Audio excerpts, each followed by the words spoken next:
You might be familiar with the famous passage from the prophet Micah that demands that those who wish to follow God should, quite simply, do justice, love mercy, and walk humbly with your God. This is perfectly a summary of what the covenant with God meant for the people of Israel in the Old Testament. The covenant with God was a covenant of relationship. God's relationship to the people's relationship to God, but also a relational contract between how the people behaved towards each other as well. Very famously, in Moses' sermons in the book of Deuteronomy, and likewise in other places within the first 5 books of the Old Testament, you find a call, a commandment really, to remember where you've come from, because you are to remember that, and to quote the scriptures, you were once slaves in Egypt, or you were once sojourners in a land not your own, as reasoning for why you should care for the foreigner and the stranger.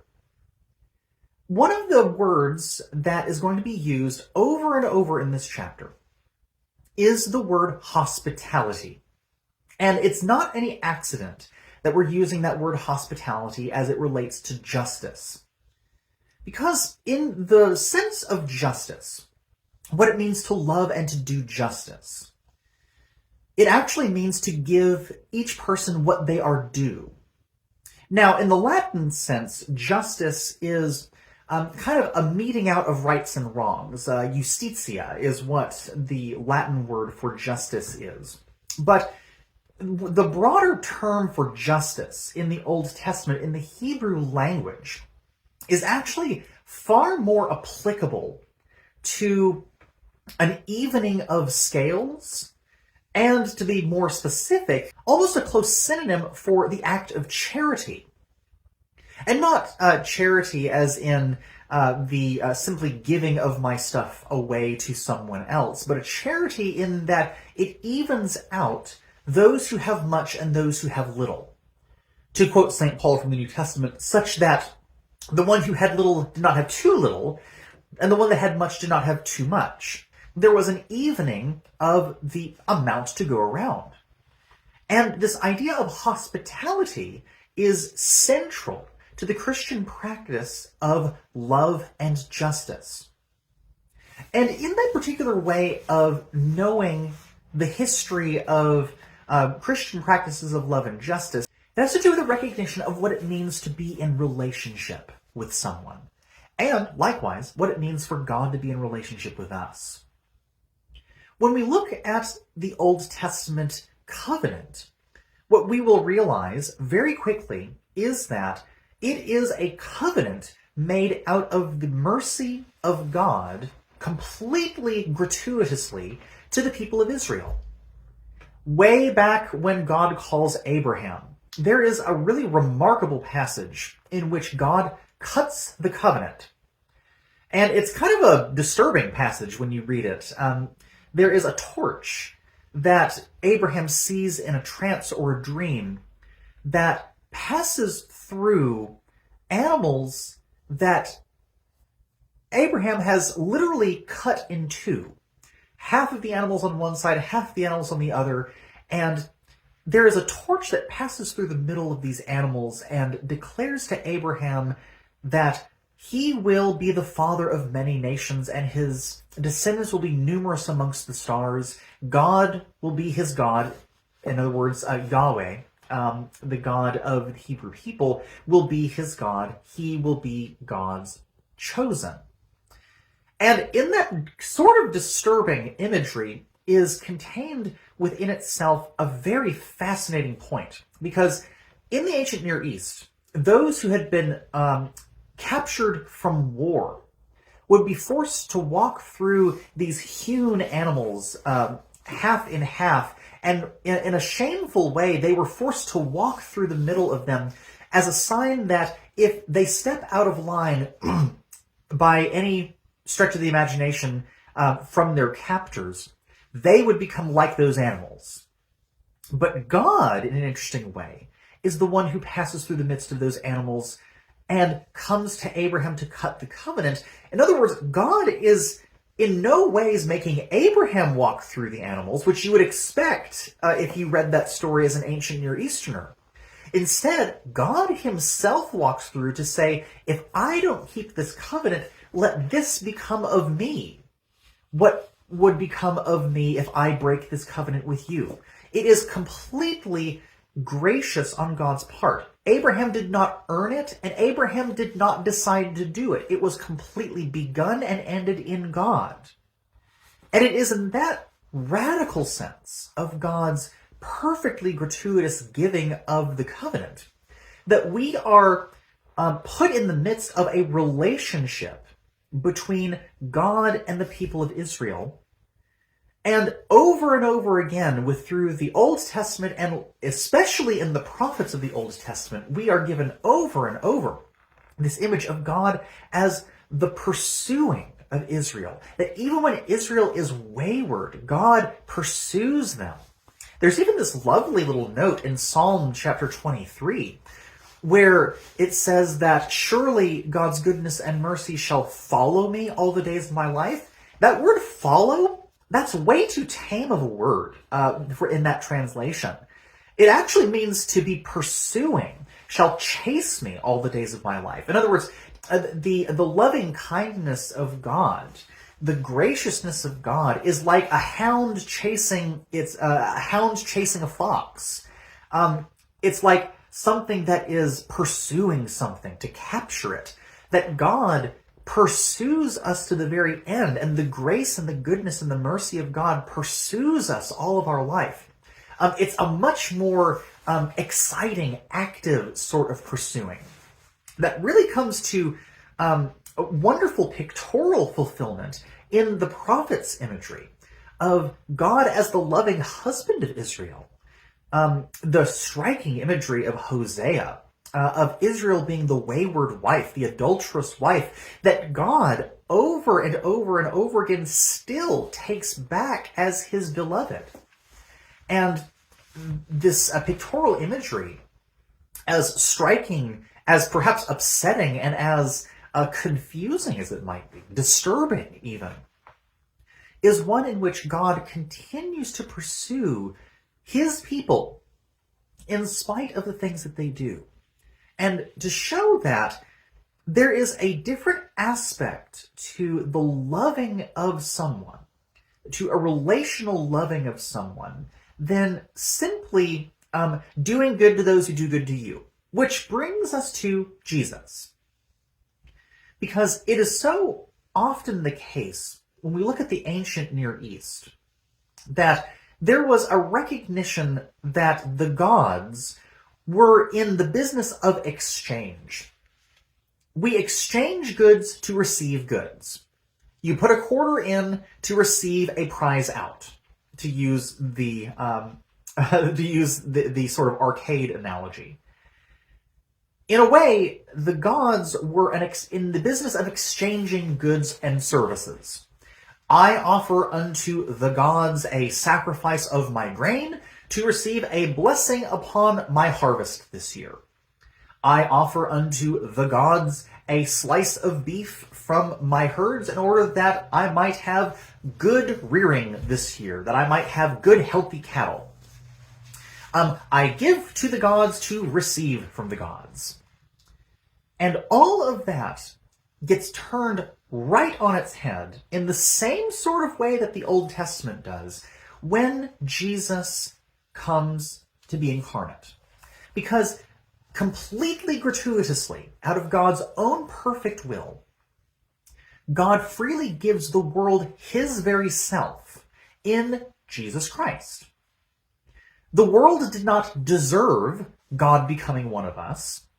The world did not even accept him becoming one of us. But rather, it was fully of God's will, so that God could give us something that we could never do ourselves, which was the overturning of sin, death, and hell, and likewise the power to become God's children, as the prologue of St. John's Gospel would say. And in this way, instead of it being an exchange of goods and services, instead, what we see modeled is instead a relational sacrifice for the good of the other. Remember how we talked about justice as an evening of the scales, or as, in the Old Testament sense of the Hebrew, a charity, a giving so that those who had much did not have too much, and those who had little did not have too little. An evening of the goods that were given so that everyone could have their daily bread.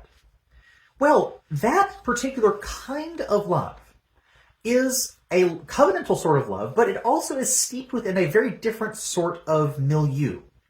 And it is the milieu of sacrifice.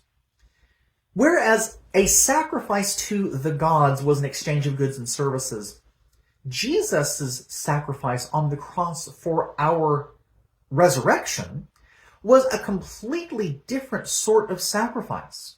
A giving up of ourselves for the good of the other.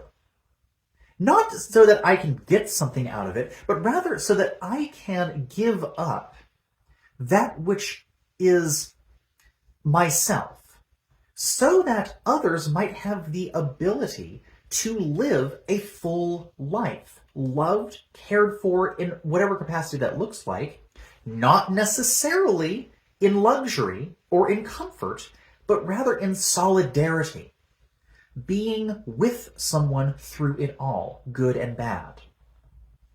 This is where a really, really important concept for the Christian tradition starts in the earliest portions of the church, which is a radical revisiting of what it means to be hospitable.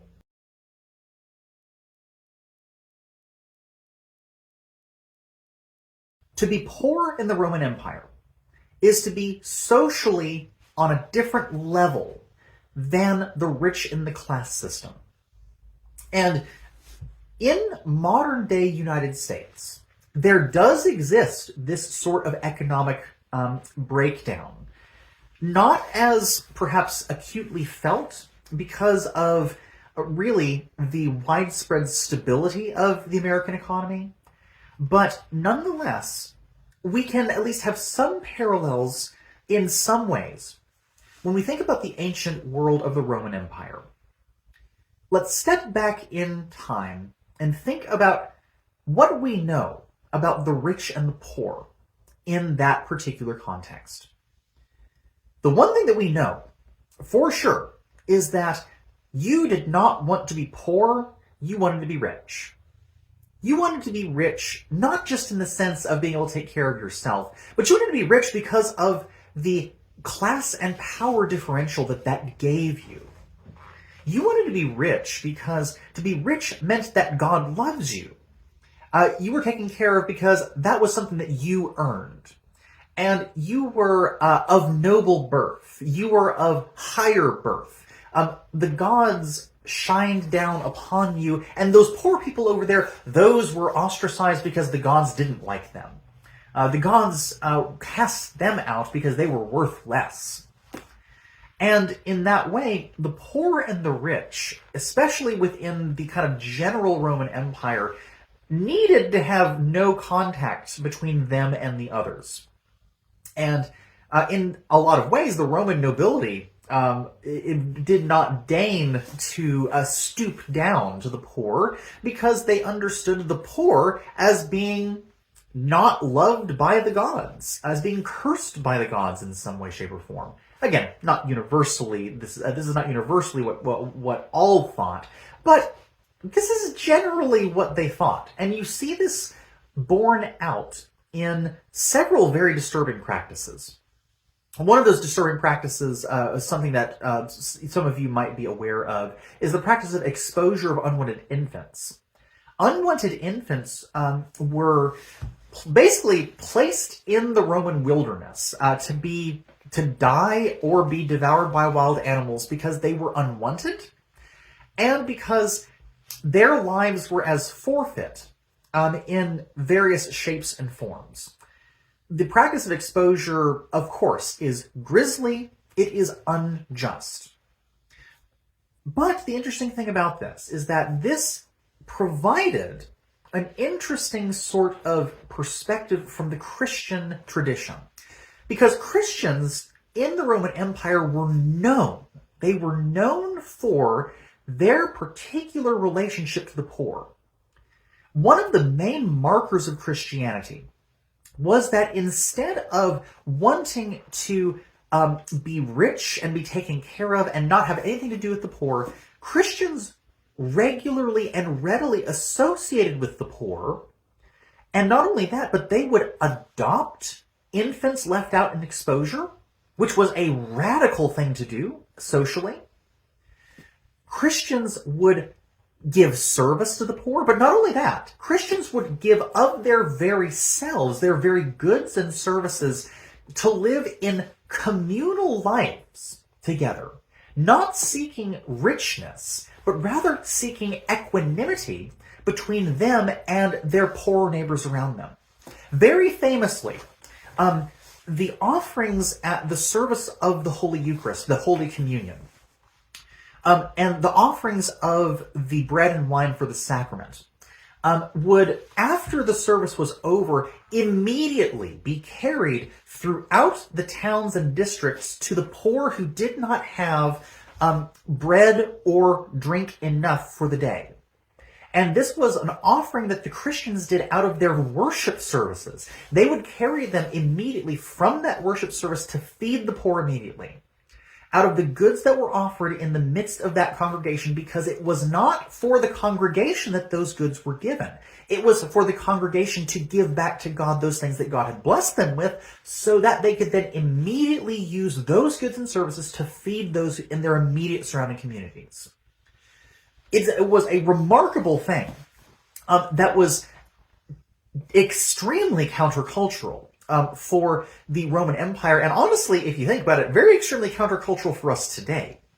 In fact, within the Anglican tradition, it is a very common practice for the offerings given at the services of the Holy Communion to then be taken to be used for food pantries, for food outreach and things like that. That's something that we do here at Trinity Parish in the gatherings for our Little Free Pantry, because that was something that the earliest Christians did, because it was an aspect of hospitality. Which leads to an interesting couple of stories that Cedric points out in developing this idea of justice to the poor as part of the Christian moral life. Because the word hospitality, you might be interested to know, has a lot to do with the word hospital, and the word hospitality and hospital are actually much more closely related than you might recognize in history. Here are a couple of stories that Sedgwick uses to illustrate the concept of Christian hospitality as doing justice to the poor. And it has to do with two saints of the Christian tradition, Saint Pachomius and Saint Basil the Great. Saint Pachomius was an Egyptian man, and Pachomius is one of our early Christian monastics, one of our Christian monastics of the 3rd and 4th centuries. And in that particular Christian monasticism, Pachomius, never married, was a part of a community that held everything in common under a vow of poverty, so that the community in the surrounding place in the banks of the Nile near Egypt where he lived were able to have food enough for the day. And Pachomius had an interesting sort of community that he founded, because in particular parts of Alexandria, Alexandria was, various places were named Alexandria after Alexander the Great. In this particular place in the Nile, there was a large walled portion of Alexandria that was basically poor housing for people who worked in agriculture and who worked in day wage jobs. It was always a place where rampant poverty, many people without food, many people without clean water to be able to do anything with. And the problem with all of this is that Pachomius, in that particular culture, There were warring families back and forth. That family line was everything. And nobility, again, to return the idea of nobility. Well, nobility was simply you were beloved by the gods, and to be poor meant that you were shunned by the gods. Well, Pachomius, a Christian monk, founded the community in Alexandria. And this particular Pachomian community became a place that was what we would call under the rule of mercy. In this way, Pachomius introduced the idea of a radical egalitarian sort of approach to class systems, in that those who were poor, who were sick, who were crippled, they were not cast out by the gods, but rather they were people who were beloved by God, specifically of Christ himself, whom Christ died for.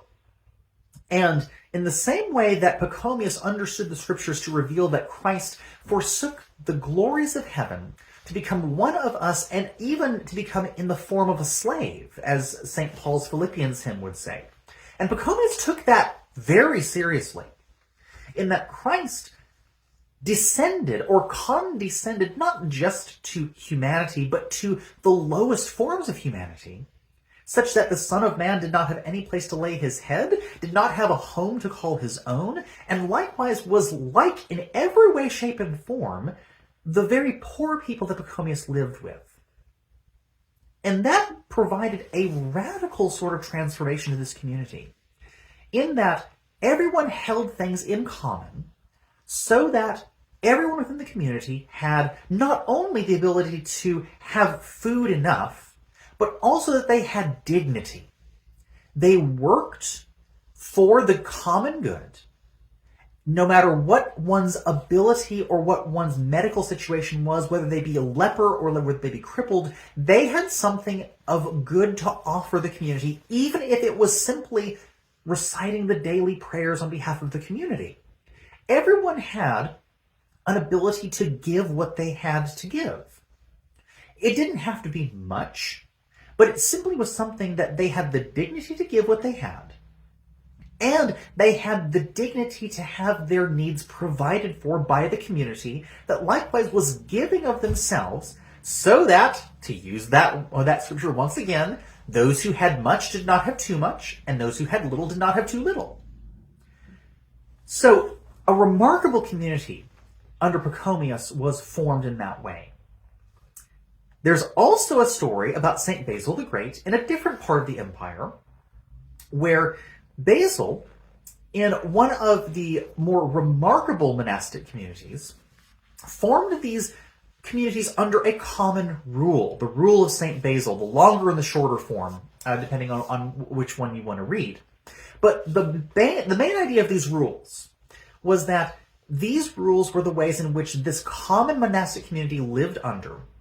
And in that way, they lived under a common rule, a common life. They worked the land themselves.